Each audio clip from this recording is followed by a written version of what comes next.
So, starting to sort through the Urza's block, and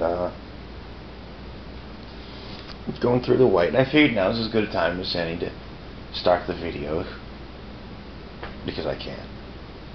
So, once again, going through stuff and finding stuff I didn't think I had, or rather didn't think I had in the quantity I did. For instance, like, I've got 2 soul sculptors in a deck right now, and going through this stuff I find a third. That's a nice thing to find. What else? Didn't know that I had another Catastrophe hanging around. Catastrophe is actually a really nice card. It's 4 colors and double white for a sorcery, and when you play it, you either say it's a Wrath of God or an Armageddon. That's pretty nice, actually. Then we got the Saga Avatar. Buddy of mine is actually looking for one, but unfortunately that's the only one I own, and I don't want to part with it. So, them's the breaks. But it's got power toughness equal to your life total. Goes to graveyard. As you can see from play. So apparently, if it hits the graveyard, you shuffle it back in your deck. Yep, that's the first time that lovely little clause ever appeared on a card, as far as I know. So those of you who find, Darksteel Colossus and Blightsteel Colossus annoying for that, thank Urza's block. So we got Sarah's Herald. It's 2 colors, double white for a 3/4 flyer with Vigilance and Echo. Back in the day, Echo was just pay its casting cost again on your next upkeep. You didn't have all these wacky Echo costs that you got in Time Spiral, and I think Time Spiral did a nice thing with it. But that's a story for another day. Actually, I think that's a story I've already covered, for that matter. But have I? Yeah, I have.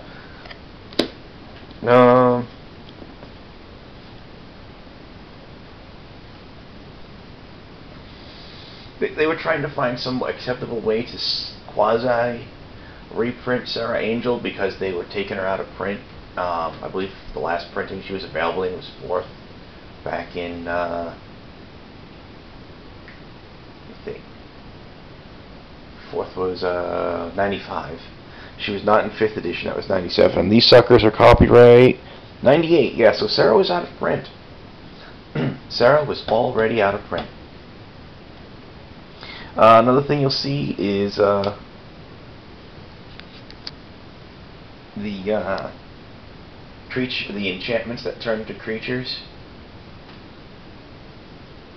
In white, they all had the opal going on in their name.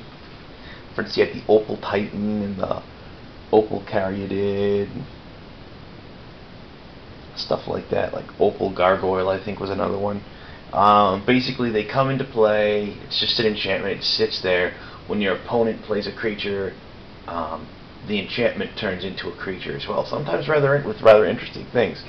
For instance, the Titan would turn to a 4/4 with color protection from all of the colors of the spell that caused it to change into a creature. It's pretty nice.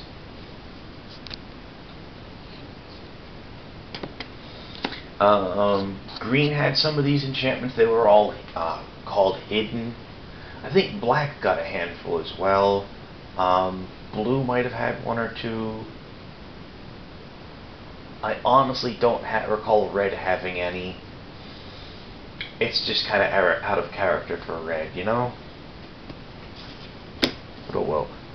What else we got here? Seasoned Marshal. I want to say Seasoned Marshal was originally in a Portal product. I'm not 100% certain on that. We have the Cycle of Embrace creature enchantments. Sarah's Embrace gave a creature +2/+2 flying and vigilance. There was also Vampiric Embrace in black, which gave +2/+2 flying, and whenever this try that again. How would we phrase this?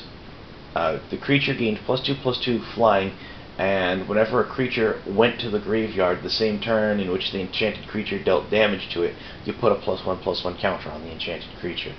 There we go. Yeah, sometimes, you know what you want to say, but you don't know how to say it. Yeah. That's kind of like how the wordings on Magic cards go.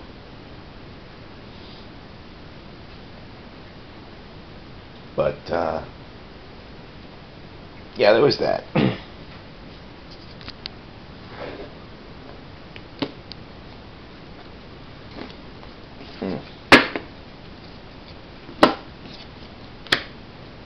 So then we have Angelic Page over here. We had a couple of cards with this ability on it. So you tap it, take a target attacking or blocking creature +1/+1 till end of turn. The Angelic Page was a 1/1 for a colorless and a white, and it has flying. It does that. And then there was I want to say somewhere later in the block, I'm not sure where, there was another one that was 4 mana that was a 2/2 flyer that tapped for the same effect, but it was +2/+2. Kid science fun stuff. What else? Oh, we also had the Grace and Law things going on. Right here we have a Voice of Grace. He's a she, I guess I have to call it. It's 3 colors and a white for a 2/2 flying pro black. There's also the Voice of Law. She was exactly the same except for pro red. I don't have any Voice of Law sitting here. Either she was elsewhere in the block, or, well, I just plain don't own any, which I find bizarre. There was also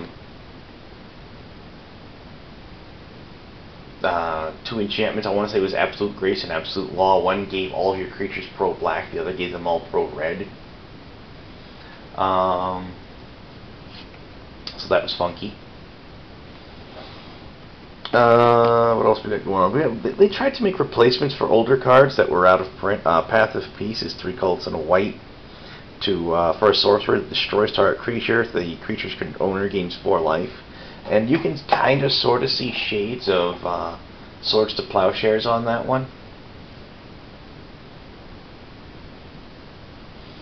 But, not being an instant with significantly higher casting cost. Yeah. Another thing we had in here, we had the... Oh, look at that. There's some. Brilliant Halo. Haven't really started sorting through the stack right here yet, but we're getting into it anyway. We had a cycle of enchantments, of creature enchantments, or as they'd be called today, where if they went to the graveyard from play, you'd return the enchantment to your hand, which was kind of nifty. It got around one of the big problems with creature enchantments, which is that if your opponent takes out an enchanted creature, they've just 2-for-1'd you. The most infamous of these, of course, being Rancor, which was the green one. Gave enchanted creature +2/+0 and trample. It's nice.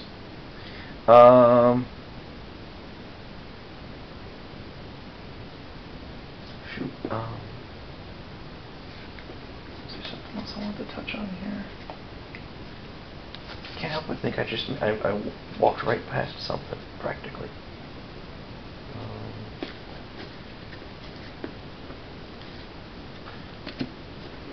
Oh yeah, the cycle of enchantments that did ridiculous things to creatures. I mentioned Sarah's Embrace, the Vampiric Embrace. Green had a Gaia's Embrace. I believe it gave the enchanted creature +3/+3 and trample. Maybe regeneration as well. I can't recall off the top of my head. And then the red version was Shiv's Embrace, which is actually, if I recall correctly, is in print in M11 right now still. I don't know if it's getting reprinted in M12 or not. Enchanted creature gets +2/+2 flying and fire breathing. Yeah. Yeah, that's probably worth it. At least in limited. I don't know about constructed, probably not. Constructed, you're better off just finding a decent flyer. But oh well. So anyway, there's Brilliant Halo, blah blah blah. Pacifism got reprinted.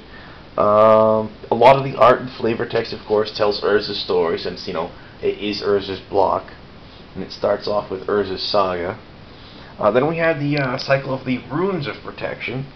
They were similar to the Circles of Protection. They had the same casting cost, did the same thing, except they were powered by white mana instead of colorless.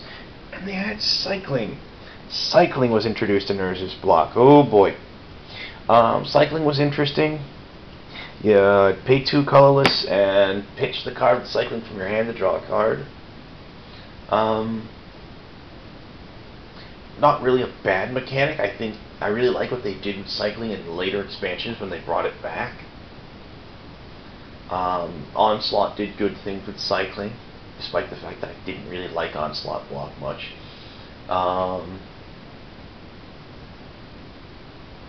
You also saw really nice variants on Cycling in Time Spiral block, but Time Spiral block did just such insane stuff. The big problem with Cycling, though, I mean, there were creatures, there were enchantments, there were lands, there was Fluctuator, which was the real problem with Cycling. Fluctuator is a 2-drop artifact that reduces Cycling costs by 2 colorless. That's bad. Now, some people might sit there and say, well, why is that bad? The reason why it's bad is because it's unbalanced. The Fluctuator was banned. If I recall correctly, Fluctuator may even still be banned in Block Constructed. I'm not certain. Not that anyone really plays Block Constructed much, except for recent blocks. But, no, what happened with Fluctuator was you play the Fluctuator usually on turn 3. Yes, there's a reason why it was on turn 3. Because you're playing with almost exclusively with the Cycling lands. And those came into play tapped. So anyways, other than Fluctuators, the only cards you had in your deck that didn't have Cycling was a Dark Ritual. Not a Dark Ritual. Brain fire. I can't remember what it was called. It was a black card. I want to say it was from Ice Age. That that was probably reprinted in one of the core sets. That gave you a single black mana for each creature in your graveyard. So basically, once Fluctuator hit the board, you'd just for free just draw and dump your entire deck into the graveyard, except for extra copies of Fluctuator, that black card that gave you black mana equal to your creatures in graveyard, and a Drain Life.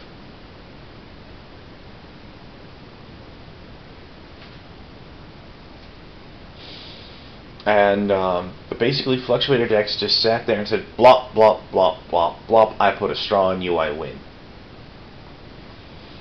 And, yeah. It was mean stuff. It was mean stuff.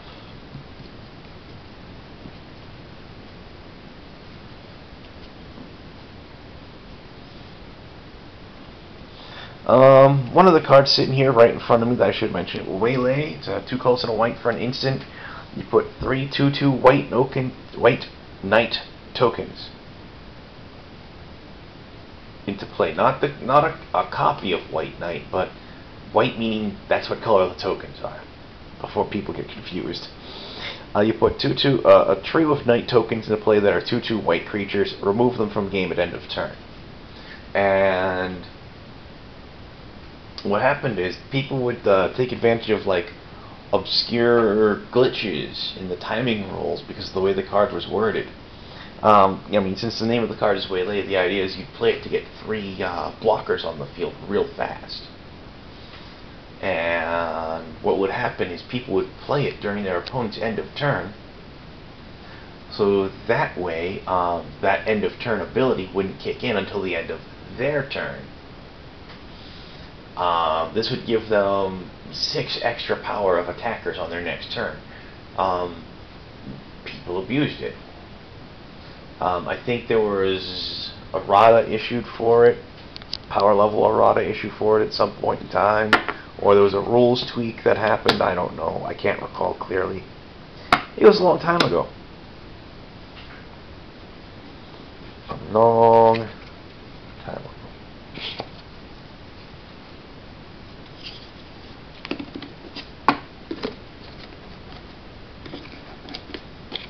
jeez. So, I'm going to finish squaring away the white. I think tomorrow I'm going to see if I can't plow through the green, maybe even the red as well. I've covered a lot of the cards that are cycles through the various colors, so hopefully that'll give me more flexibility in talking about additional cards in green and red, because then I can just put like really cool stuff aside and talk about that and not talk about cycles of cards, because it's like, yeah, I already covered that, I don't have to talk about it again. Well, technically I don't have to talk about anything, but whatever. So yeah, I'm going to throw in a pot of coffee and finish getting this sorted out. And, hey, you know what? It's the 4th of July, guys. And it's rolling into the mid-afternoon right now, I think. Late afternoon. If you're going out today, you know, a lot of you probably have barbecues or family celebrations, blah, blah, blah, blah, blah. Hey, you know, be safe. Don't do anything stupid with the grill. You're going to be hanging around family. I don't know about you, how your family is, but in my family, whenever large numbers of relatives get together, it's a miracle if nobody gets stabbed. So, I'm kidding. We haven't stabbed each other in a long time. But,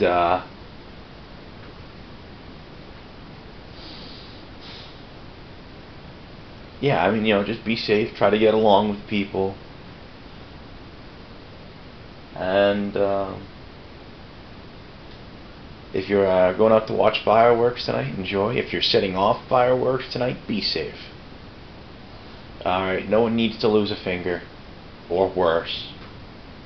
You can lose a finger or an eye, or even get killed screwing around with fireworks. Be safe with those. You know, treat them with respect, because if you don't, they will show you why you should.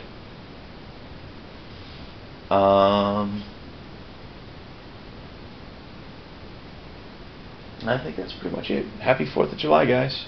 Be good.